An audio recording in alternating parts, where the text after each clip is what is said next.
মঞ্চপুষ্ট রয়েছেন আমার প্রিয় নেতা, রাজপথ থেকে উঠে আসা নেতৃত্ব জনাব নাসির আহমদ তালুকদার, আমাদের শফিকুল ইসলাম ফরিদ এবং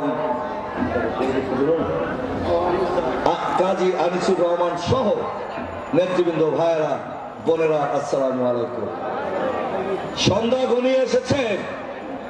প্রিয় বন্ধুরা, আজকের সভাটি ছিল 7ই নভেম্বরকে ঘিরে আর দেশ নায়ক তারেক রহমানের 31 দফা আপনাদের সামনে হাজির করার বিষয়।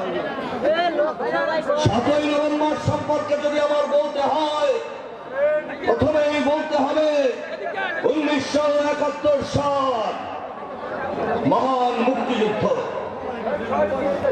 আমাদের দেশের সকল মানুষ পাকিস্তানি হায়নাদের কবল থেকে মুক্ত হতে চেয়েছে।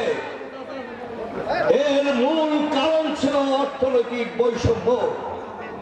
যে বৈষম্যের কারণে 5 তারিখের পূর্বে সহস্রাধিক ছাত্র জনতা শহীদ হয়েছে, জাতীয়তাবাদী পরিবারের 5 শতাধিক নেতা কর্মী শহীদ হয়েছে।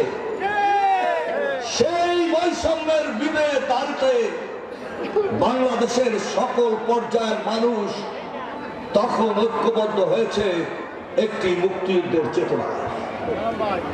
তখন সকলে মিলে একটি দলকে ভোট দিয়েছিল, ঠিক কিনা? ভোট